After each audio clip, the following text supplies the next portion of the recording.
let's talk about nested loops or chaining information. What I'm talking about here is taking a person from one state to another state and then to another state. So you're going from A, the state that they're in already. And let's say that they're in a state of just doubting something, doubting their ability to heal themselves, doubting NLP, doubting whether or not they're going to get better, doubting themselves. We find that a lot with patients, the doubtful attitude, the idea that, well, maybe it won't work out. Maybe I won't get better. Maybe this won't get me where I need to be. So let's take that one. I think that's a fairly common one. So let's say A is doubt. That's where you find the client living in their doubt. B is an intermediate step. So rather than taking them from doubt to where you want them to be, which is excited about the treatment they're getting, excited about the change that's going to happen and all of that, rather than just taking them right there, we take them somewhere else first. And in this case, it can be curiosity, let's say. We'll take them from A, which is doubt, to B, curiosity, to C, which is excitement. And the way we do it is by telling them a story. And first of all, in A, you're going to pace them, meaning you're going to get into their mindset and their body set and just the way they feel when they're in their doubt. And the way to do that is to get into the way you feel when you feel doubt. Okay, so you can ask them, you can actually say to them, do you feel doubtful about NLP, about the whether it's going to work or not? Do you feel that way? And then you continue on like this. When I'm feeling doubtful, I just feel, almost down. I feel as if things just aren't going to work out. I start looking on the gloomy side of things. My breathing becomes more shallow. My head maybe hangs a little bit like this. My thoughts go to things that have to do with doubt.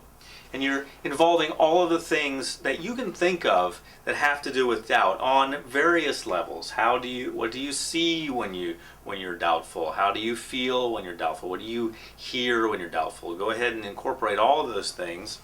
Make that very real. And go back to our doubting phase. Okay. Next, you're going to segue in your story into something that's an intermediary. In this case, we're going to use curiosity. Okay? And you're going to continue on your story. See how they're overlapping? So it's not as if one ends, the other one begins. They're overlapping, kind of like the Olympic circles. They're overlapping. Okay, so as one is ending, the other one's beginning. So ending A and beginning B would sound like this, the way I'm doing it, dealing with doubt, going to our intermediate step, which is curiosity.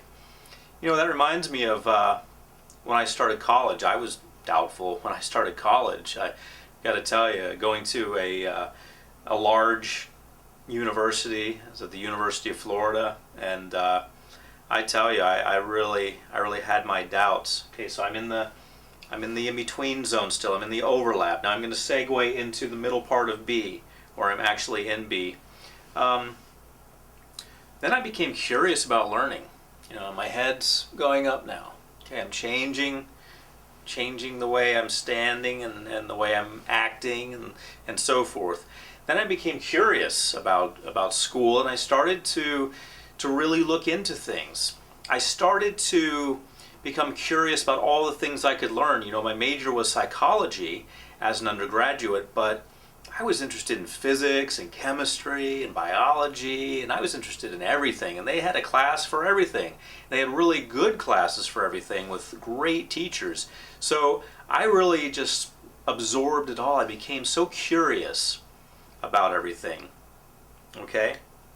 Now I'm going to segue between B and C. I'm going to be in that in-between zone where they're overlapping. So I'm going from state of curiosity to the state of excitement in my story. I'm just taking them along for the ride. Well, after learning about all the classes I could take, I began to get excited about learning. I began to really apply myself and get excited about the possibilities for my future, the possibilities for even where I was at that time. I was just going to be learning so much. I started to get pumped up. I started to look forward to it. Every day would be a new day for me where I could just take in some new information like a sponge and be happy about it and excited about it and really pumped up about it. Okay, so what have I done?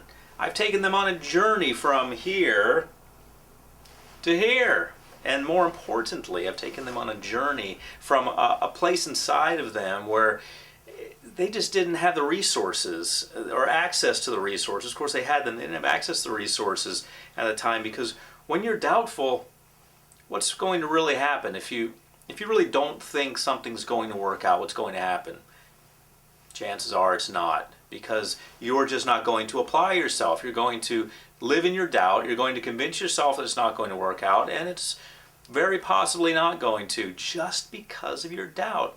So taking them there directly would be perhaps a little too abrupt in a story. When I feel doubtful, I get excited. Okay, you're excited, let's move on.